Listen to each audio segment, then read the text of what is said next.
What do you remember? What can you help us with? Where should we look? What if the person closest to you was hiding a gruesome secret? A family's Halloween night turned into a bloody nightmare, but for years, no one knew the truth until disturbing evidence pointed to a twisted plan, covered up by the very person they trusted the most. How far would someone go to cover up a heinous crime? I'm just going to be honest, I can't say that on TV. It was Halloween night, the perfect setting for terror, as monsters always seem to strike when the air is filled with eerie excitement. Pendleton, South Carolina. It's the kind of town where families settle down, far from the noise of big cities. But on Halloween night in 2015, as the fireworks lit up the sky, another sound was hidden by the holiday noise. Something much darker, coming from the house on Refuge Road. Amy Velarde, a 30-year-old mother of two, had just spent a peaceful weekend with her new husband Ross Moore. She had two children from her first marriage, Savannah and Brady. They lived together in a single trailer, located on the same property as her parents and grandparents. Although they were all close, they lived in separate homes. Amy's trailer was about 50 yards behind the larger double-wide trailer, where her parents, Kathy and Mike Scott, lived along with their elderly mothers. Generations shared this one plot of land at 2217 Refuge Road.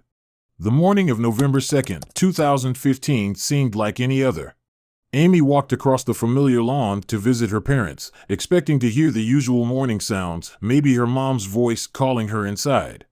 But as she got closer, a heavy silence filled the air. Still, something felt off. She stepped onto the back patio and opened the door. The stillness hit her even harder. With every step into the living room, her unease grew, like a weight pressing on her chest. And then, she saw it. It was chaos, pure unimaginable carnage. The sight shocked her in place, then she quickly got back to her trailer and dialed 911. Oh my God, I need somebody out here. What's going on? Oh God. Man, I can't. There's four people. In my mama's house, and they're dead. Who are these people that are in the house?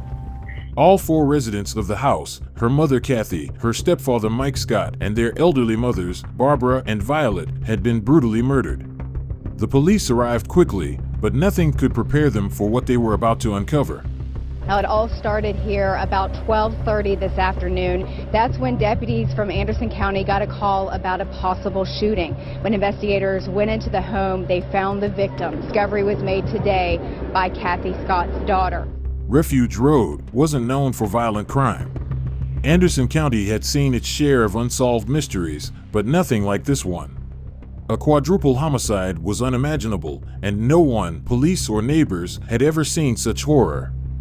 As officers carefully entered the home, it was clear that this wasn't just a crime, it was an act of unrestrained brutality.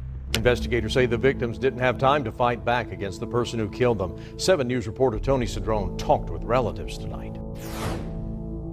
I keep feeling like I should be waking up from a dream right now, and it's just not happening. So yeah, it's like a movie or something. They began to piece together the bloody puzzle, finding 3 of the victims, Mike, his mother Barbara, and his mother-in-law Violet, lying in the living room. Their bodies showing signs of repeated gunshots and vicious stab wounds. In the bedroom, they found Kathy, similarly attacked. The level of violence wasn't just chilling, it was rage-filled, almost as if the murderer wanted to erase every trace of their lives. Who could be capable of something so evil? Could Kathy, overwhelmed by some mental break, have killed her family and then herself? But that idea quickly unraveled. There was no gun found near Kathy, no weapon at all. When forensic experts arrived, they uncovered something even more horrifying. All 4 victims had been shot, but the gunshots weren't what ended their lives. It turned out that the 3 found in the living room had been shot post-mortem twice in the head after they were already dead. Their actual cause of death? Stab wounds. Knives had been used to take their lives first. But why shoot the victims after they were already gone? What kind of killer would be so methodical and violent? At this point, they don't know how or why this happened, only that they have a lot of investigating to do. Now, we are continuing to follow this story, and we have team coverage out here on the scene as family members and friends and neighbors are gathering, trying to come to grips with this tragedy. Barbara, 80, and Violet, 82, were beloved figures in the community, sweet grandmothers who wouldn't harm a soul. Mike worked for the Department of Transportation and had spent his life as a hard-working, dependable man. His wife, Kathy, had been his high school sweetheart. Together, they got married after many years and cared for their ailing mothers in their old age. Who could have done this? And more importantly, why? Investigators found no sign of forced entry, no broken locks, or no smashed windows. It seemed the killer had slipped in quietly, unnoticed, without any struggle. Mike, the first victim, showed no defensive wounds. He had been likely taken by surprise, stabbed 6 times in the neck, which left him no time to fight back. But the others, Kathy, her mother Violet, and Mike's mother Barbara, had a defensive wound on their hands and arms, revealing their desperate struggle. Yet, neither the knife nor the gun were found at the scene. Investigators believed the knife used was a military style, one with a hilt, leaving telltale bruises around the stab wounds. The gun was a .38 caliber revolver, and its holster discovered in Kathy's bedroom. But what about the motive? Mike, while working for the Department of Transportation, also had a side business buying and selling gold and other valuables. He often kept large amounts of cash in the house because he didn't trust banks. In their search, investigators found a crooked shelf where Mike was known to store his cash. Mike had faced personal challenges in the past, including struggles with substance abuse, but he was described as a loving father and husband, someone who had turned his life around. This wasn't a random attack. It seemed likely the killer knew the family, someone who could slip into the home without raising suspicion. The police wasted no time expanding their investigation, starting with the closest connection to the crime scene, the nearby home where Amy and Ross lived. Amy and Ross ran a pet grooming business, quietly living on the same property. Amy had always been known as the wild child of the family, the only daughter of Kathy. Her new husband, Ross Moore, on the other hand, was a decorated former U.S. Marine, undergone on specialized training and serving as a guard at embassies. People in the community respected Ross, a man by all accounts seemed devoted to Amy and willing to do anything for her. On October 24th, just a week before the gruesome murders, Amy and Ross had tied the knot. When the police searched their home, they made a shocking discovery: between $60,000 to $70,000 in cash. This raised immediate suspicions. Amy and Ross had been known to struggle financially, so how did they have such a large sum of money? The discovery changed the direction of the investigation, adding layers of uncertainty. Could this be connected to the missing money from Mike's hidden stash? Or was there something deeper at play? As the investigation deepened, police turned to family members and friends of the couple. Amy and Ross were drowning in financial troubles. Their pet grooming business, which had been their dream, struggled to survive. Cars were being repossessed and bills were piled up, an alarming reality for the couple that shattered the illusion of a happy life. Among the evidence collected in the parents' house, there was an important image of cash that Mike captured during his business deals. Surprisingly, the serial numbers on those bills matched the stolen cash perfectly. When questioned about the money, Amy and Ross claimed it was their life savings. Life savings? Their excuse seemed weak, especially when former workers from their grooming business said they were never fully paid for their work. Adding to the mystery, police stumbled upon a collection of firearms in the couple's home. Ross's military background and passion for guns made this discovery unsurprising. With so many unanswered questions swirling, investigators were left with the chilling thoughts. As the neighbors, in the weeks leading up to the shocking murders, the atmosphere in the household had been toxic. Why don't you have Grandma come out here real quick? I don't think your grandma wants to deal with this trash. I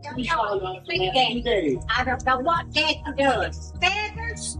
Yeah, that's right, Gabby. I'm gonna let her. Yeah, I'll show you stuff. Yep. Yeah. Oh, yeah. Amy and Ross found themselves at odds with their elderly family members, creating a brewing storm of tension. The roots of this conflict stretched back to an incident that had unfolded 4 or 5 months earlier. Mike and Kathy had taken their grandchildren to a festive church function, excited to celebrate the holiday. However, when they returned home, their joyful spirits quickly faded. Amy, Ross, and a group of their friends were heavily intoxicated. This led to an argument, with Mike and Kathy taking the children and exchanging words with the couple. After that fateful night, a silence fell over the family. Right, here we go. Another fun-filled day with a narcissistic family. Him and that old woman. Amy, feeling betrayed and furious, placed a strict ban on her children visiting their grandparents or great-grandmothers. The once vibrant bond that had tied the generations was severed, and Amy's anger only deepened the rift. A few days later, Mike, recognizing the fracture in their family, attempted to apologize, but Amy refused to listen. She had no intention of calming the storm. Kathy and Mike had practically raised Amy's children while she often pursued her own interests. They had taken on the roles of caregivers, fulfilling responsibilities that Amy had chosen to ignore. Family members labeled Amy as spoiled and narcissistic women. They described her as someone who could easily ignite intense arguments, with tensions sometimes escalating into physical confrontations. One of the deepest sources of resentment for Amy stemmed from the tragic death of her father. Kathy's first husband, a hard-working mechanic, had suffered a horrific accident in his shop that left him seriously injured. He was rushed to the hospital, but his chances of survival were slim. Then Kathy made the decision to take him off life support. It was an incident that would haunt Amy for years, and refusing to forgive her mother for what she had done. Despite the simmering tension, both Amy and Ross displayed an unusual level of cooperation with the police. They were willing to answer questions and provide information. But the irony of their compliant behavior in the face of such tragedy only deepened the mystery of the case, leaving investigators questioning what lurked beneath their calm exteriors. And I understand, there again, they've got a job to do, but sometimes as family members, we want answers. And we just want to know what's going on. As days turned into weeks and weeks into months, the investigation gradually faded into silence. Seasons changed, but the memory of that horrific Halloween night lingered in the shadows. During this time, Amy and Ross sought to escape the haunting past by moving to West Columbia in South Carolina, where they launched a new mobile dog grooming business, hoping for a fresh start. Despite the lack of evidence linking them to the murders, the couple found themselves in the public eye and appearing on television screens. They pleaded for answers with tearful eyes, but their emotional displays often came off as rehearsed. Many skeptics dubbed their expressions saying, "crocodile tears," accusing them of faking grief to divert attention. The stuff you see on TV, that has nothing, that you can't compare that. You can't compare that. As the investigation stalled, rumors began to swirl, both in their new town and social media. Amy frequently lashed out at critics, declaring, "This is why nothing gets figured out about the murders, because everyone is too worried about me." Her anger and frustration painted a picture of a woman desperate to reclaim her narrative that whispered behind her back. The case had grown cold, shrouded in mystery and confusion, but hope flickered back to life when a new detectives joined the investigation. Determined to uncover the truth, they decided to start fresh, meticulously re-examining every piece of evidence and clue that had been overlooked. Amy and Ross maintained their story, insisting they had been unaware of the horrors unfolding just a short distance away. Yet, a single text message Amy sent to Ross on the night of the murders ignited a firestorm of suspicion among investigators. The message read, "10 more minutes LOL, everyone is up now and talking. Take my car and grab a six-pack." How could Amy know everyone was up and talking? Unless she had been at her parents' house that night? The implications were staggering. The detectives, fueled by this newfound lead, dove deeper into the couple's alibi. They scrutinized the timeline, piecing together the fragments of that night. Could Amy's playful text hold the key to the mystery? Knowing that much of the evidence was circumstantial, they believed over time cracks might appear in the couple's seemingly solid alibis. Ross, for example, initially claimed that he hadn't picked up the kids until Sunday morning, But years later, his story took a surprising turn and insisted he had actually collected them on Saturday. Surveillance footage from the night of the murders revealed a former Marine with Specialized wearing a pair of red Asics sneakers that matched the imprints found at the crime scene. While it wasn't unusual for Ross's prints to appear in his in-laws' home, but the discovery of some prints are on top of blood droplets. When detectives confronted Ross about the shoes, he was at a loss for an explanation. His responses were vague and evasive. Do you remember owning like a red pair of shoes? Red pair of shoes? Asic Speedstar shoes. Don't recall. And these Asic Speedstar shoes. Yeah, I remember those shoes. What happened to the shoes?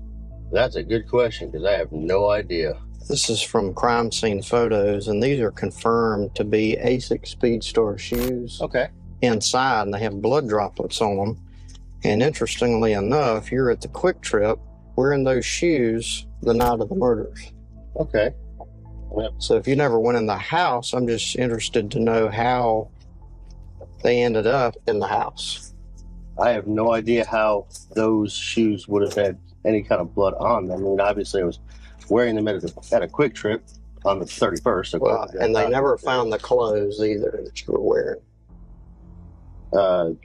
That hoodie? Mm-hmm. Let me think here.